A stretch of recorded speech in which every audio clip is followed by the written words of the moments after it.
Thank you. So this meeting is being held with Zoom, originally by permission from Governor Baker in July of 2022, granting us such authority, and extended with Governor Healy through March 31st, 2025. These sessions are being recorded of the SAB meetings, and the local recordings are available to the public. Welcoming Nancy. We'll talk to Kerlin at some other point on the next meeting, whenever we schedule that. And there are no public attending, but if any come, we welcome them. Oh, Debbie's on now. There's one. So welcome everybody from the public as well. And the first agenda item will be to accept the minutes from the June 4th board meeting.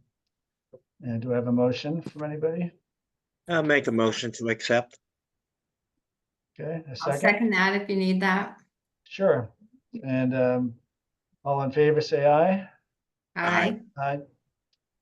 Motion unanimously approved the minutes. Thank you very much. All right, Mr. Commissioner, you're up. General updates. All right. Thank you, Brian. Good afternoon, everybody. And busy time of the year for us at MCB. We're sort of preparing now for the closing ceremony of the internship program. Seems just like the other day we had the opening ceremony, but plans are in effect now. The individuals are all in their internships, and we continue to work towards the closing in early August. Job fair, that's also being continuing to move forward. We have an employer seminar coming up in September, and the reverse job fair coming up in early October. The White Cane program is well underway. Allie Bull, our director of orientation, is on leave, but she'll be back just before that, I think. That was the plan anyway, so I haven't heard that anything has changed yet. So she did a lot of work before she went on leave, and the committee has continued to meet and continue to move things forward. Our programs continue to move forward. We have obviously the closing of the fiscal year just occurred on June 30th. So we're in a period now where we're making sure that all the vendors are submitting their payment vouchers and for services that were provided, and wrap that up sometime early August and have the final closure of the state's fiscal year. And at the same time, we've loaded a 1/12 budget. We don't have the full budget, signed budget yet by the governor, but we have, so that the method that's used is that we load 1/12 of the governor's budget that was proposed for MCB. And so that's what's occurred now, and our staff continues to move services forward, and there's certain fiscal things we do just to keep things going, and we have money to pay the rent and the utilities and all those sort of things to keep the agency moving forward. Our staff costs are also covered for 1 month. So it's hopefully we're going to get the budget signed in the month of July, and we'll be full budget by August. But if it doesn't happen in July, then it will happen in August, and they give us another 1/12. So there's and that pertains just to state funds. We have the federal dollars that we've gotten from the federal government, so we're moving forward on that side without any issues. We've been busy posting a lot of positions here at MCB. We're close to our CFO left. I think I told you guys that in June. She moved on to another state position. which happens a lot these days. Our budget director left in April. Our accounts payable person left in April also. So I have a new accounts payable person starting in July. We have our deputy commissioner starting on July 15th. And we have made a decision on a CFO. Lots of interviewing has been going on here, and lots of calls to HR and moving things forward. So we're, and the budget director candidates, we're screening the resumes and getting the names cleared, and I will be off for a few days. And as soon as I'm back, we will begin the interviews for the budget director position. Also, we are still in dire need of vision rehab therapists, rehabilitation teachers. We've had postings out there, or repostings.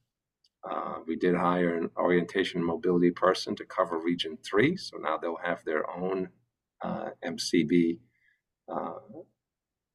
staff person working with them. We also have hired or promoted from within a supervisor for our Randolph Shepherd program, and are about to post a support person that will be working with the vendors, the vending stands in the field, and doing the evaluations and collecting the fiscal reports that they provide to us, and all those sort of things that go on with the program. And also assisting with equipment, delivering small equipment, and arranging for other equipment to be picked up or removed, or removed from certain locations and transferred to other locations. So that's being posted, and we'll have that coming up soon. We also have I just cleared this. I'm not sure if it's hit the street yet. There's also going to be an assistive technology position available here at MCB. So we have lots of openings, a lot of them due to retirements, a lot of them due to folks just finding other opportunities, and keeps things moving here, and keeps turnover going at MCB. And as the agency moves forward, lots of new staff will be coming in, and we'll be working with training them and putting them through the new employee training, and making sure that they get the training they need to work with our consumers. So I don't have too much else to talk about the budget, other than we're waiting, and hopefully everything will work out. And it's gone through the conference committee. They're going back and forth and negotiating and doing all the things they do with towards the end, as you get to the end of the budget process. It's also that time of the year again that reallotment projects are going to be solicited from the agencies pretty soon this month. So if anybody has any ideas, the dashboard came out of someone's idea, or the SAB's idea, actually, I think it was, and it was supported by other folks. And Nate can give you more of an update on that. So we'll move on to Nate and get more information on the agency statistics and other things he's working on. Thank you, John. Thanks, John. Good afternoon, everybody. I'm going to bring up the current dashboard to share with folks. Let's see. All right, so I did add to the dashboard. I know we had talked about what the acronyms mean and having some sort of key for that, but I just, for the time being, spelled them out and with the acronyms behind them on the current dashboard for reference now. I am in the process of creating a larger MCB acronym key to hand out to everybody. So that would hopefully just help in regular conversation when John's giving his updates and those type of things. If we need to reference back to, we can. So that is in process, but the dashboard itself now has everything spelled out on it for the different acronyms. So again, like the last few months, not a lot of changes with the dashboard. We're up to 973 registrations for the year. So just about at the halfway mark right now.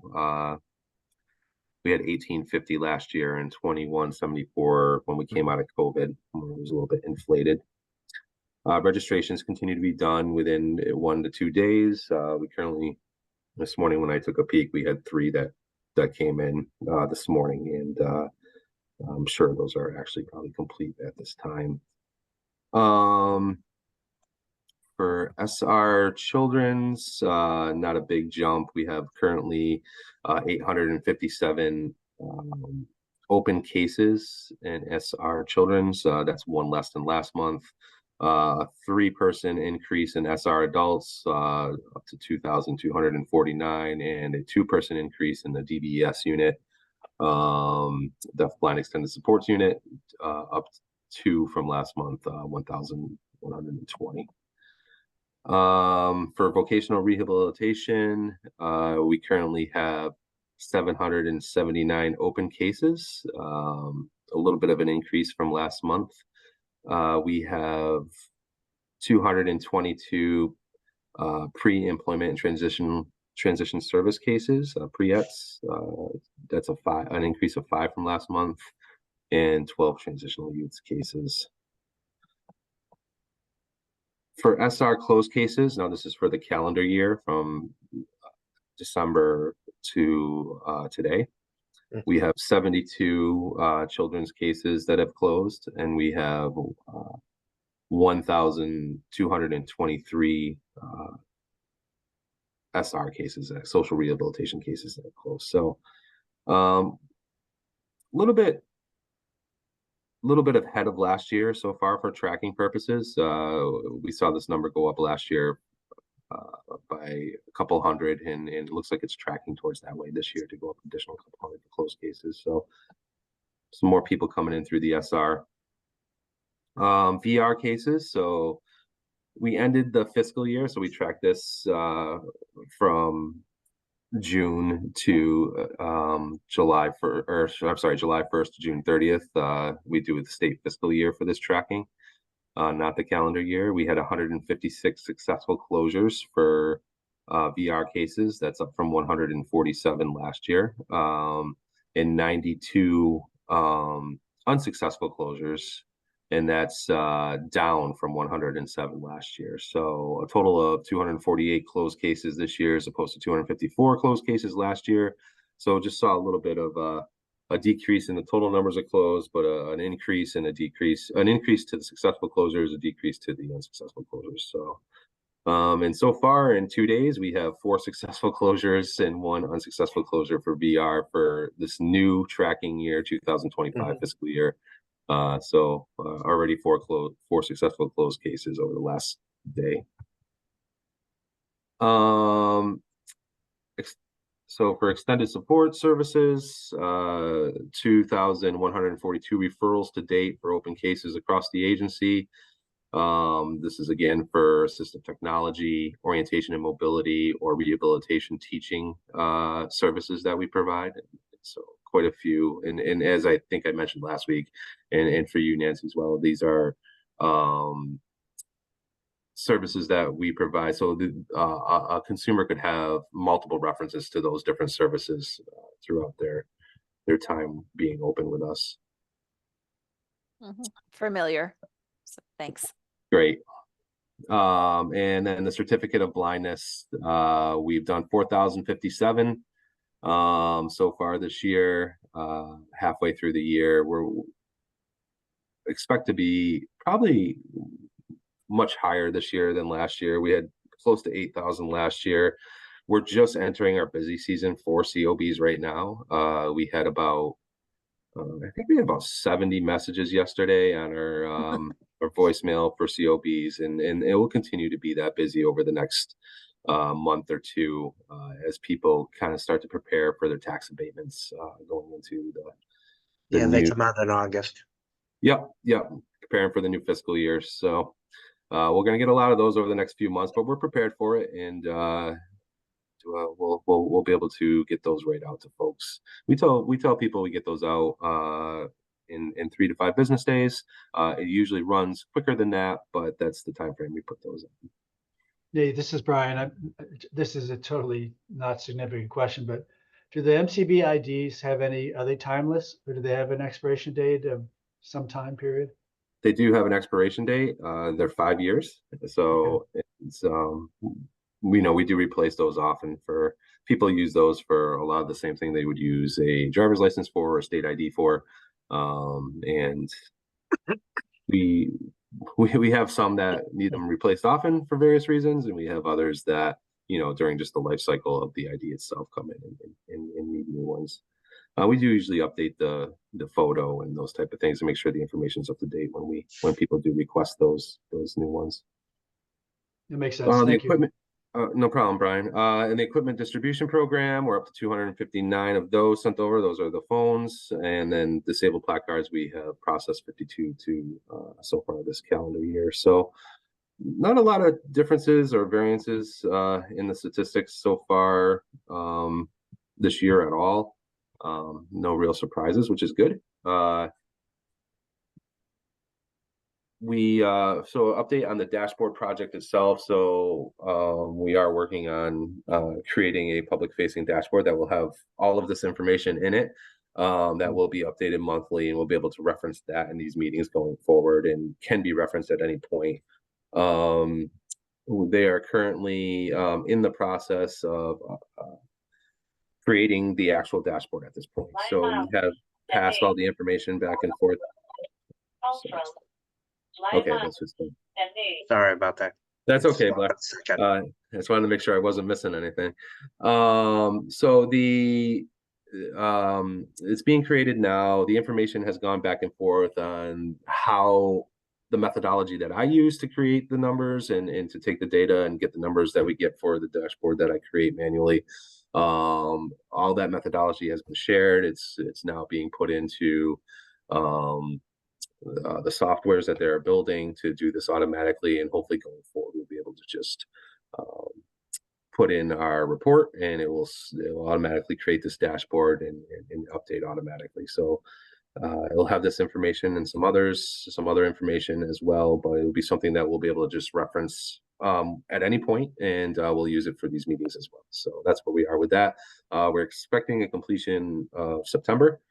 They are moving a little bit ahead of that, so we'll see if we do have at some point during before the end of September something to share during a meeting. I will do that. I have one more question, Nate. I didn't want to interrupt. The equipment distribution program, I know you referenced phones.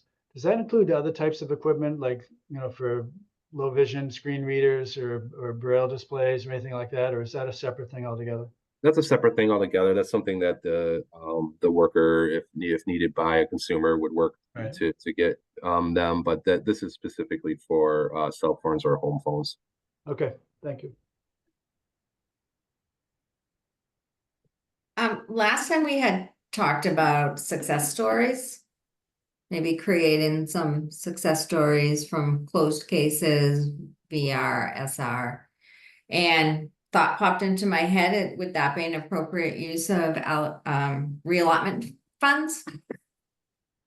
Huh. I know that I don't know this, I think that those funds have been used in the past for like your PSA campaign and all of that.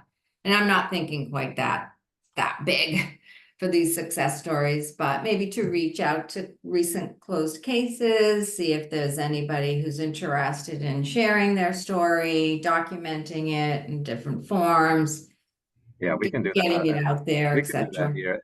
MRC is also looking for agencies or programs to send success stories to them. So we're going to highlight a few and send some over to RSA, and they will distribute it through their various sites or newsletters, that sort of thing. But we have Good. a bunch that we can isolate and have our director of communications work on that and get Okay. those stories up to par, and we can use them on our own and distribute them to other sources that might be looking for them. So Mhm. that's the first step we'll take at that. If it becomes more of a problem, we can certainly, we know the story, we have the story here, we have the access to the consumers. Yeah. It's just a matter of writing it up. So Yeah. I think we can do that, have an intern work on that, or have our director of communications work on that. Good What idea. kind of ideas are there internally for realignment fund application? Or what are some of the needs, John, within the organization that? we I could haven't use some? really been focusing on that. We'll be focusing on that in the next couple of weeks because there's been so much HR and Yeah, fiscal stuff going on, and me having to cover all those other areas. That's just something for us to watch. There's a couple of folks that have mentioned ideas to me, and I've told them go ahead, develop it into a one-page document and send it over. And then when we get that announcement looking for them, we have about 30 days. Our employment services unit has an idea that they've drafted, and they will get that to when we get the announcement. So we've just been mentioning to ACB and NFB, their presidents, my meeting with them.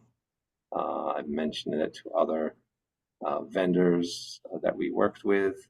So just spreading the word around that if you have any ideas,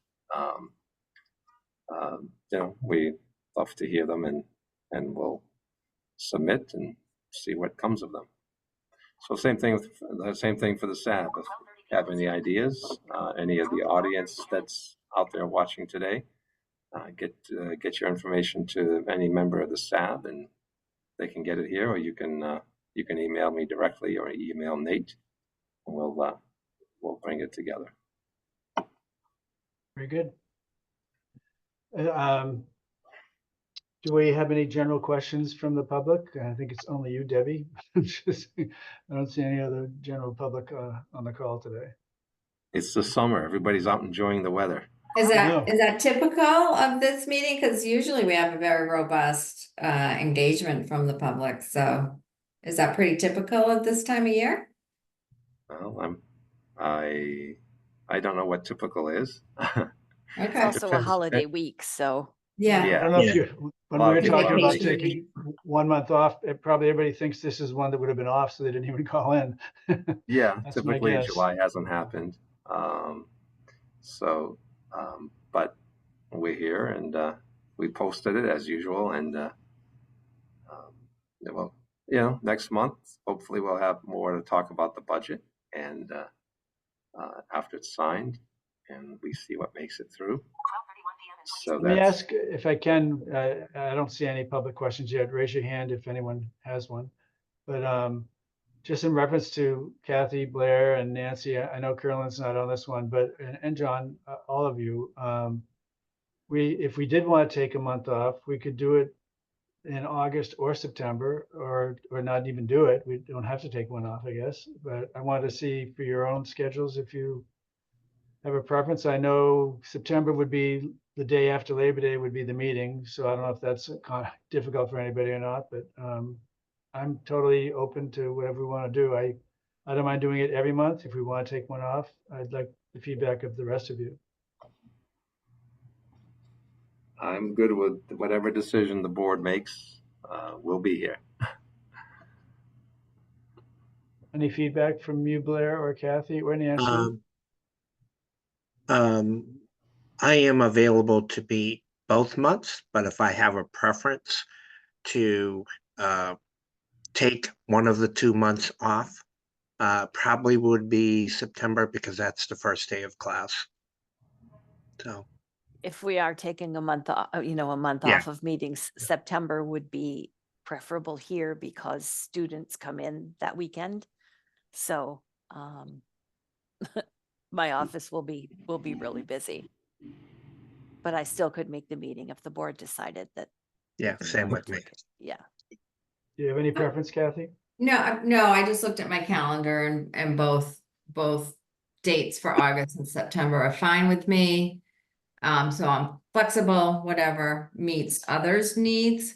But I just wanted to ask, how many meetings do we have per year? And I know I should know this, but is it 12? Do we meet monthly or is it Yes, monthly? Okay. It's 12 and typical, some administrations have taken July or August off. So it's been probably 11, but you can have as many as 12.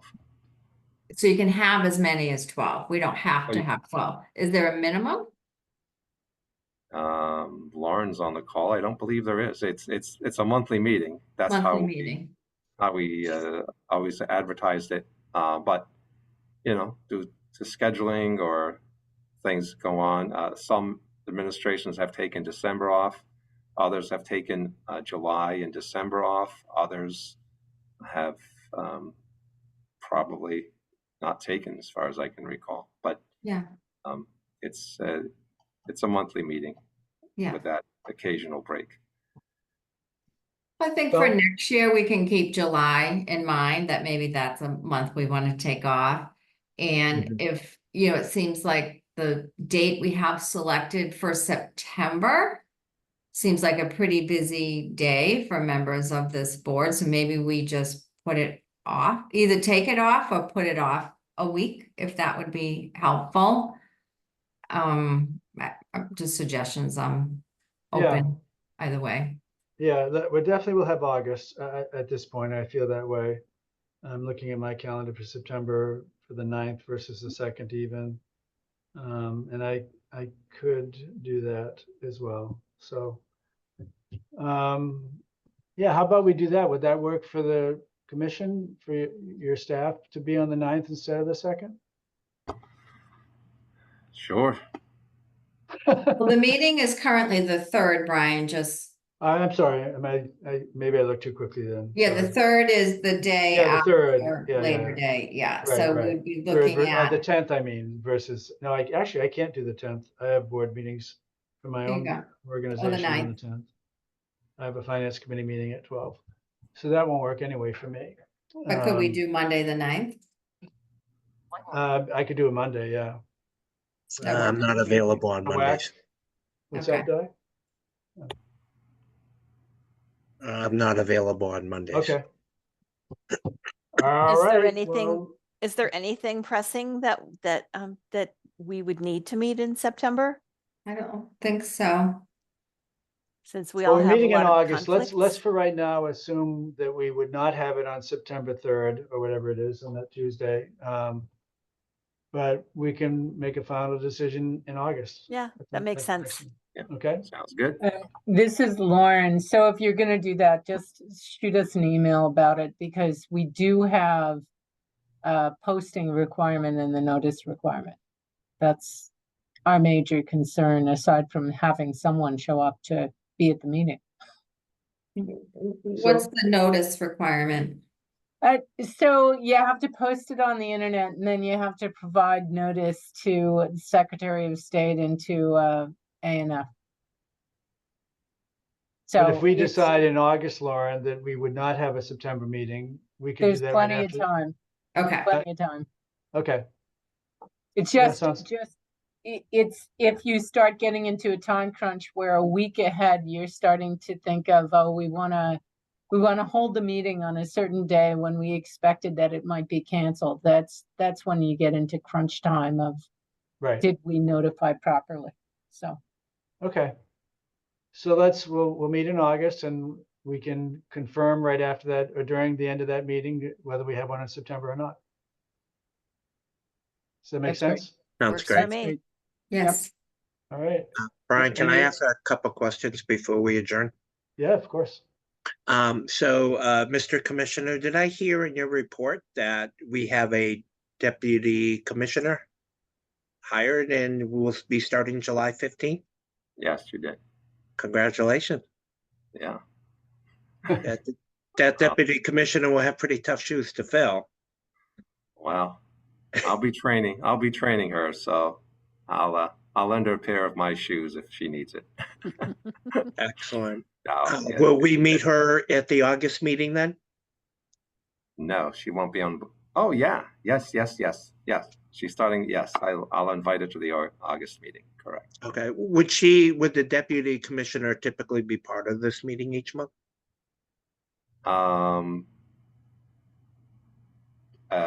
Well, yeah, it could be.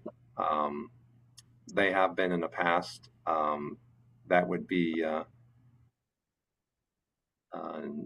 Yeah, she could be. Okay. It's at the And, discretion of the commissioner, I'm sure. It'd Is be it? more. Okay. It'd be more to discuss services or actual programs. The little updates I give. So she would be more talking about the programs, and I would be talking about more the budget and other areas. And Nate would talk about his data and other projects that might be going on. Okay.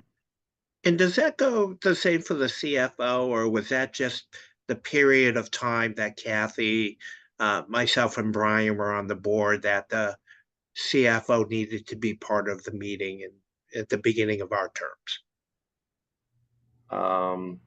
CFOs typically are not part of the meeting Okay. unless there's a very specific issue that needs to be discussed regarding the fiscal side. Then the Okay. CFO could be invited in to talk Yeah. about that particular, but they would not be on a monthly regular basis. Other than all of the notices we get from the comptroller on a regular basis and deadlines we have to meet. This time of the year might be reasonable to expect the CFO to announce anything about the budget process. But we have legislative folks that handle that, and it depends on the topic. Okay, great. If we're rolling out a new fiscal system, then the CFO probably is the best one to discuss that. But if it's talking about how many purchase orders you've written or whatever, that's really not something that the CFO talks about here. Right. Okay. And with the upcoming reverse job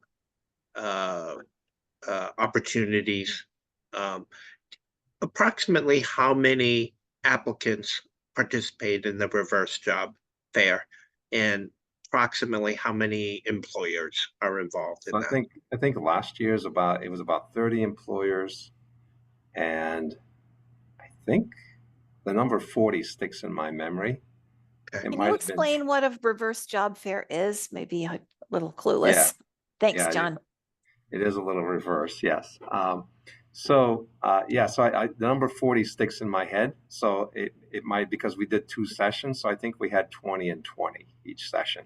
And the employers for both sessions were the same. So a reverse job fair is the typical job fairs that you would go into a place, into a hotel or whatever room, and you'd walk around to the different tables that are being staffed by different companies. So the reverse job fair, the audience are the employers, and the presenters, a 1 to 2 minute elevator speech. Each of the job seekers presents that. We do this via Zoom. Presents that to the employers. All of the employers get resumes up front from the individuals. And if they like the elevator pitch, they like the resume, they reach out and schedule an informational interview, whatever they may be interested in scheduling with the consumer that's looking for a job. Oh, interesting. Yeah, we've been doing it for a couple of years. Okay. Few years. I think some of it came out of the COVID times when people couldn't get together.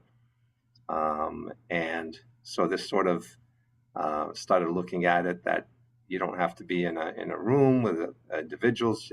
It's the transportation issue to the job fair location is taken care of because you're doing it via Zoom. all the employers are listening, and everyone's focused on you, listening to your elevator speech, talking about yourself. Has there been a high success rate with this? Well, in blind services, high is not a. Well, There's been a success rate. all Yes. relative, yeah. We've had a couple of individuals per year get employment opportunities. A handful of others have gotten informational interviews, that sort of thing. And it's practice, and it's we work with them on the elevator pitch before the event, so they work with our employment team here, or their VR counselor. So it was a different way to present it. Yeah. And then when people weren't getting together, it was something that sort of stuck on, and we get good feedback from the consumers and the employers. So we've sort of have continued on with it. And we'll do it as long as people are interested, and then we'll go back to the other model. Are there opportunities, and you may already be doing this, to organize the candidates and the employers by the job description? For instance, the computer techs are grouped together, the office administrative candidates are grouped together by their specialized skills, or is it all kind of generic? Well, no, they say what they're looking for, that they're looking for a job in a computer field or program or whatever it might be. That's part of their elevator pitch, so that the employers who have their resume also see their past experience, and probably has some kind of what their employment objective might be. Yeah, they do mention what field they're interested in. Others say that I'm looking for an entry-level administrative position. They may talk about the different types of positions they're looking for, so that the employers have an idea of if they have an opening in their company to sort of focus on that. Okay, great. Sounds good. It's a starting point, and the employers can also pivot if they think there's another opportunity that person might have skills, and you never know. So it's good. Yeah, you could be looking for a computer technician and realize that, oh, we could use this person in office administration. So Any other questions, anybody? I have one more quick one for Nathan. It's probably a big ask, but the picture IDs for the visually impaired, they have that 5-year expiration date. But as a visually impaired person, I never know that it's expired until somebody, when I go to use it, points it out to me.